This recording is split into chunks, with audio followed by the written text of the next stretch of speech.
یہ جو مؤذن ہے معاشرے میں اس کو بھی کچھ نہیں سمجھا جاتا کہ اس کی حیثیت کیا ہے، اس کا اجر و ثواب کیا ہے۔ تو نبی رحمت صلی اللہ علیہ وسلم فرماتے ہیں لو یعلم الناس ما فی النداء وفی الصف الاول، اگر لوگوں کو پتہ چل جائے کہ اذان پڑھنے والے کو اللہ تعالیٰ کس طرح نوازیں گے، کیا اجر و ثواب دیں گے، کون سی برکتیں اور رحمتیں ہوں گی، اور پہلی صف میں نماز پڑھنے کا اجر و ثواب کتنا ہے، ثم لم یجدوا الا ان یستحموا لاستحموا علیہ، اگر پتہ چل جائے تو لوگ پہلی صف میں کھڑے ہونے کے لیے اور اذان پڑھنے کے لیے قرآن دادیاں کرنے شروع کر دیں۔ ماشاءاللہ۔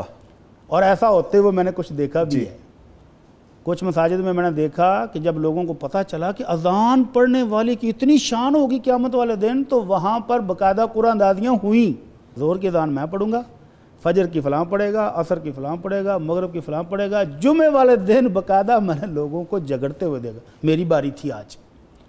تو وہ اجر و ثواب ہے کیا؟ مؤذن کو اللہ کیا دے گا کہ جس پر یہ اتنی کھینچا نہیں ہوگی کہ اللہ کے نبی فرما رہے ہیں کہ اگر پتہ چل جائے تو تم قرآن دادی کر کے باریاں لگاؤ کہ میں نے اذان پڑھنی۔ تو نبی رحمت صلی اللہ علیہ وسلم فرماتے ہیں المؤذن، یہ جو مؤذن اذان پڑھنے آیا ہے، یسمع مدی صوتہ، جہاں تک اس کی اذان کی آواز جائے گی بالفرض اتنا رقبہ، آج کل تو لاؤڈ سپیکر میلوں دور جاتی ہے، مسجد نبوی میں ہونے والی فجر کی اذان ہم مدینہ یونیورسٹی میں جو 10-12 کلومیٹر دور ہے وہاں سنا کرتے تھے، تو اتنی دور تک بالفرض اگر اس مؤذن کی کوئی کمیاں کوتاہیاں ہوئیں، بھرا ہوا ہو یہ علاقہ، تو اللہ اپنی رحمت سے وہ ساری معاف کر دے گا۔ سبحان اللہ۔ اور فرمایا وَمِثْلُ أَجْرِهِ أَجْرُ مَنْ صَلَّى مَعَهُ، اور اس کا اجر و ثواب جتنے لوگ اذان کی آواز سن کے نماز پڑھنے آئیں گے سب کے برابر اس کو اجر ملے گا۔ سبحان اللہ۔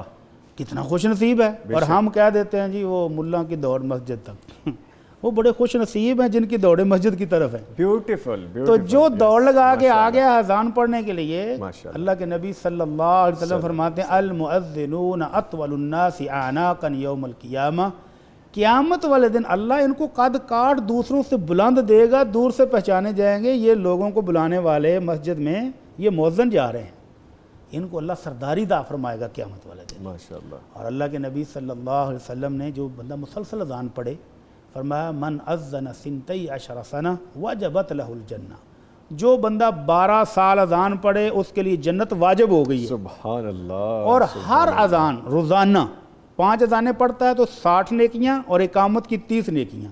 میں نے کیلکولیٹر پہ حساب لگایا کہ اگر 60 نیکیاں روز کی اس کو ملیں تو 12 سال میں 2,82,000 کے قریب نیکیاں بنتی ہیں۔ ماشاءاللہ۔ اور پھر اللہ تعالیٰ ہر نیکی کا 10 گنا سے لے کر 700 گنا تک ثواب بھی دیتے ہیں۔ تو جو بندہ خلوص کے ساتھ یہ اذانیں پڑھتا رہا زندگی بھر، اس کی نیکیاں کدھر جائیں گی، کہاں تک پہنچیں گی؟ بیوٹیفل۔ اور پھر اللہ کے رسول صلی اللہ علیہ وسلم نے فرمایا کہ اللہ رب العزت اس بندے کو بڑا پسند کرتے ہیں، باہر بکریاں چرا رہا ہے جنگل میں، اذان کا مقصد کیا ہے کہ لوگ آئیں گے، اس چرواہے کو پتہ ہے کہ میری اذان پر کسی نے بھی نہیں آنا، کوئی ہے ہی نہیں دور دور تک، اس کے باوجود وہاں اذان پڑھتا ہے، کسی پہاڑی کے اوپر کسی جنگل میں کھڑے ہو کر اذان پڑھتا ہے اکیلے ہی، اور پھر اللہ اکبر۔ تو یہ کیوں پڑھ رہا ہے؟ تو اللہ رب العزت اپنے فرشتوں کو کہیں گے، وہ جو کہتے تھے نا کہ اللہ اس آدم کو پیدا کرنے کی کیا ضرورت ہے، فساد کرے گا، لڑائی کرے گا، اللہ کہتا ہے انظروا الی عبدی ھذا، میرے فرشتوں دیکھو ذرا میرے اس بندے کو، یؤذن و یقیم الصلاۃ، اکیلا ہی دیکھو اذان بھی پڑھ رہا ہے، نماز کی اقامت کہہ کے نماز بھی پڑھ رہا ہے، تو اللہ اپنے نورانی فرشتوں کو اتنی مقدار میں بھیجتا ہے کہ جاؤ اس کے پیچھے جا کر نماز پڑھو جس کی گنتی بھی نہیں ہو سکتی۔ سبحان اللہ۔ اور پھر اللہ رب العزت انعام دیتے ہیں اس بندے کو، ماشاءاللہ۔ فرمایا میرے فرشتوں اب تم بھی گواہ رہو نا، غفرت لعبدی وادخلتہ الجنہ، میں نے اپنے اس بندے کو معاف بھی کر دیا اور جنت بھی دے دی ہے۔ تو یہ مؤذن کا مقام ہے، یہ ہے وہ اجر و ثواب، اگر لوگوں کو پتہ چل جائے تو دوڑیں لگ جائیں۔ اور اللہ کے رسول صلی اللہ علیہ وسلم نے فرمایا کہ جہاں تک مؤذن کی آواز جاتی ہے، کوئی جن سنے گا، کوئی انسان سنے گا، کائنات کی ہر چیز جو اس کی آواز سنتی ہے، قیامت والے دن وہ اس کی گواہیاں دیں گے کہ اللہ یہ تیرا مؤذن تیرے گھر کی طرف بلاتا تھا۔ سبحان اللہ۔ یہ اجر و ثواب۔